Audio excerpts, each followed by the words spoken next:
আমার নাম অভিনয় সরকার। আমি সুনামগঞ্জ থেকে সিলেট এসেছিলাম পড়াশোনা করতে। তো প্রায় 1 বছর ধরে দীপ ভাইয়ের সাথে আমার খুব ভালো একটা সম্পর্ক ছিল। তিনি আসলে খুব ভালো মানুষ। ওনার সবচাইতে একটি ভালো গুণ হচ্ছে সহজেই মানুষকে আপন করে নিতে পারে। তিনি আমাকে খুব স্নেহ করতেন। এমনকি সোশ্যাল মিডিয়ায় ভিডিও করতে আমার ভালো লাগে বিধায় তিনি আমাকে ভিডিও করে আমাকে অনেক উৎসাহিত করতেন।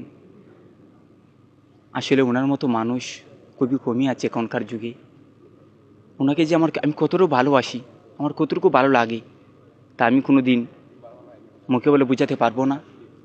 তিনি আমার খুব প্রিয় একজন মানুষ। আমার জীবনে একটি বড় অভাব ছিল, আমার একজন বড় ভাই নেই।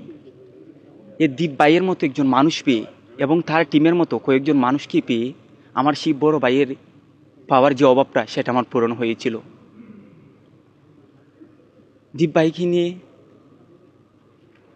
বলে, দীপ ভাইয়ের গুণাবলীর কথা বলে আমি কোনোদিন শেষ করতে পারবো না। আমি ভগবানের কাছে প্রার্থনা করি আমার ভাই পরপারে যেন ভালো থাকি। আমি জানি দীপ ভাই অবশ্য তিনি স্বর্গ অবশ্য লাভ করবেন। এতে তো মানুষের ভালোবাসা, এতে তো মানুষের আশীর্বাদ দেওয়া কখনো বিফলে যাবে না। দীপ ভাই যেন স্বর্গবাসী হয়, দীপ ভাইয়ের আত্মা যেন শান্তি পায়। আমরা সারা জীবন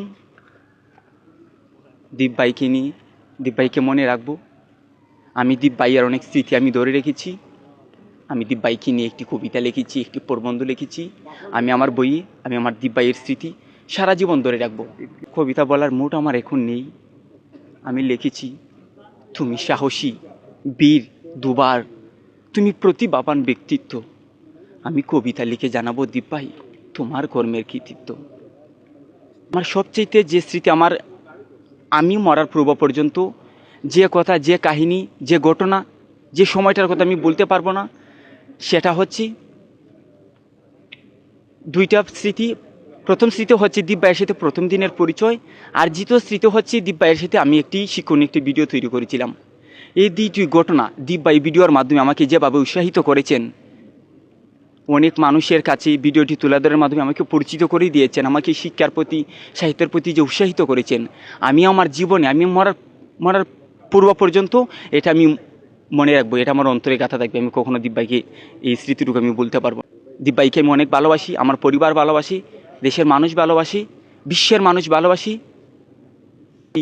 দীপ ভাই বেঁচে তাকে দেখতে পারতো হয়তো কে মনে কিছু বলেছি, না বলার মতো একটাই কথা ছিল যে কোনোদিন প্রাণ খুলে বলতে পারতাম না, দীপ ভাই তোমাকে খুব ভালোবাসি, তোমার কর্ম খুব ভালো লাগে।